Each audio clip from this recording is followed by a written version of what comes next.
Hello दोस्तों, veterans नमस्कार।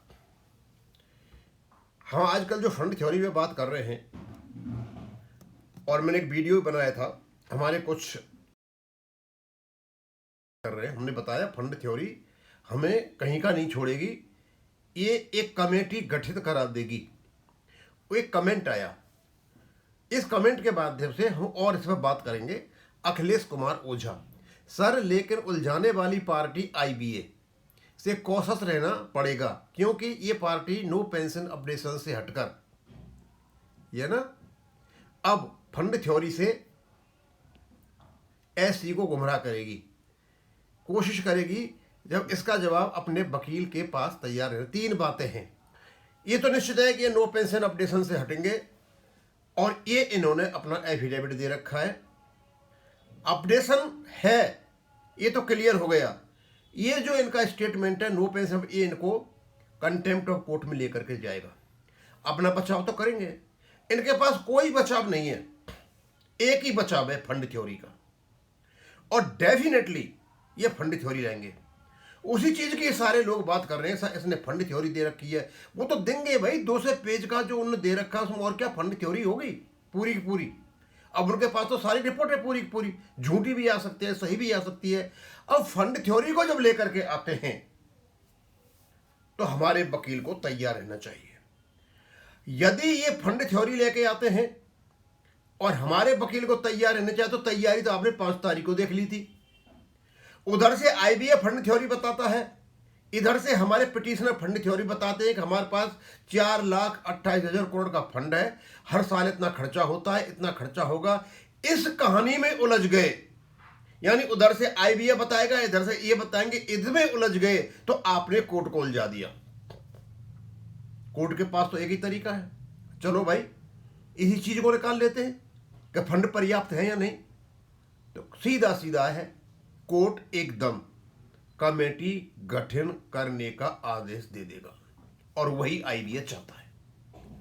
अब प्रॉब्लम यह है कि हमें इससे कैसे बचना है।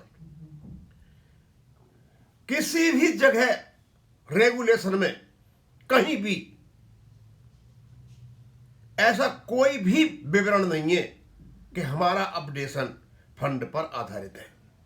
हाँ, यह जरूर है कि इस पेंशन के लिए और अपडेशन के लिए फंड कहां से आएगा, वो भी 1/86 से रेगुलेशन 11 पढ़ दें। सोर्सेस ऑफ फंड पढ़ ले, कहां कहां से सोर्सेज जाएंगे, और इसमें सोर्सेज के अलावा कमी पड़ती है तो रेगुलेशन 11 से आएगा। रेगुलेशन 7 पढ़ दो, रेगुलेशन 11 पढ़ दो।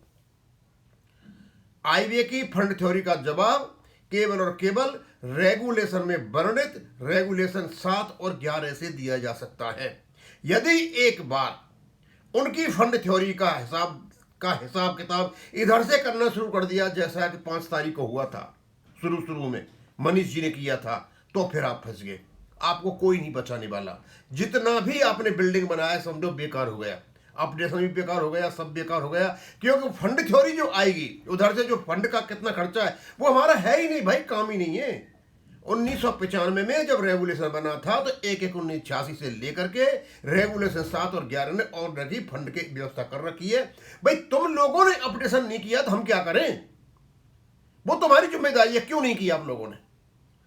मैंने पहले ही वीडियो बनाया, किसी भी जगह ना तो केंद्र सरकार ना राज्य सरकार में अब तक सबके बजट घाटे में चलते हैं, लेकिन इसके कर्मचारियों को तनख्वाह भी मिलती है, पेंशन भी मिलती है, अपडेशन भी होता है। काफी समय तक बैंक लॉस मेकिंग में रहे, यानी डेफिसिट में रहे। ये सब कुछ होने के बावजूद भी वेतन भी मिला, पेंशन भी मिली, डीए भी मिला और सारे खर्चे भी हुए। आखिरकार इस फंड थ्योरी को इतना घुमाया क्यों जा रहा है? सिर्फ ये घुमाया जा रहा है कि माननीय सुप्रीम कोर्ट को इससे ही उलझाया जा सकता है, और माननीय सुप्रीम कोर्ट तब उलझेगा जब हमारे पिटिशनर इसको मानेंगे। हमारे पिटिशनर एक मान गए और मानने के बाद यदि उसी गंगा में बहना शुरू कर दिया उसी दिशा में, तो गए काम से फिर कमेटी बन जाएगी, फिर आपका कोई अपडेशन नहीं होना है। इसलिए हम बार बार कह रहे हैं कि आप फंड थ्योरी के चक्कर में न फंसे, आप लोग भी बात न करें, क्यों आपको पढ़ाया यही गया। वो श्रीमान अब भी कहता है पैसा कहां से आएगा, उसके बाप के घर से आएगा, उसका बाप का पैसा आइए, हिमालय से आएगा, कहां से आएगा? क्योंकि इस थ्योरी को पढ़ाया गया है। भाई ये बताइए थ्योरी आई कहां से, किस जगह से आई ये फंड थ्योरी? कहीं है आपके रेगुलेशन में, कहीं कॉन्स्टिट्यूशन में है, किसी एक्ट में है? कि मतलब कोई काम होगा तो रेगुलेशन से होगा, फंड से होगा? अरे फंड का व्यवस्था बैंक करेगी, आपको क्या लेन देना है? तो ओझा जी मैं आपको बताना चाहता हूं, हमारा काम नहीं है कहां से फंड आएगा कहां से नहीं आएगा।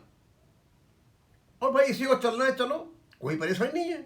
बताओ वकीलों को, फंड थ्योरी लेकर उधर से आईबीए वाले फंड बताएंगे, इधर से आप हिसाब देना कि भैया इतना फंड पड़ा, इतना दे दो, ऐसे दे दो, वैसे दे दो, तो वो तो जीत जाएंगे, और जीत गए वो तो। भाई यही तो चाहते हैं वो, कि एक बार आप उसमें फंस जाएं, फंसने के बाद माननीय सुप्रीम कोर्ट से कमेटी गठन करने का आदेश ले लें, बस और कुछ नहीं चाहिए। और यही उनकी जीत है। यहां से निकल गए, सबको निकला, सीधा सीधा निकला है। फंड थ्योरी की जब बात आती है तो रेगुलेशन देख लो 7 और 11 कि फंड कहां से आएगा, फिर इनका वो रास्ता भी कट जाएगा। अपडेशन है ही, अपडेशन आप लोगों ने नहीं किया, फंड की कोई कमी है वो तुम्हारी कमी, हमारी नहीं। शुरू से करना चाहिए था, फंड रखना चाहिए था, प्रावधान रखना चाहिए था, जब आपके रेगुलेशन में था, क्यों नहीं रखा? ठीक है, तो बस इतना सा करूंगा, ज्यादा नहीं। फंड थ्योरी ही एक हथियार है आईबीए के पास, इस सारी के सारी स्कीम को गर्त में डालने का, सारे के सारे जो बहस हुई है इसको पटरी से उतारने का, और कोई कारण, और इसका सहारा हम दे रहे हैं। हमारे लोग ही आ करके नई नई कहानी बता रहे हैं, ये करेंगे, वो करेंगे, ये होगा, तैयार रहना। और किसके तैयार रहना, हमारा काम ही नहीं है वो। We are not concern with the fund. हमें सीपीएफ के बदले में पेंशन मिल रही है, और पेंशन और pension revision both are inseparable. Article 21 का पार्ट है दोनों को दोनों। देखो मनीष सिंघवी जी क्या करते हैं, वो मेंटेन कर लेंगे। थैंक यू, धन्यवाद।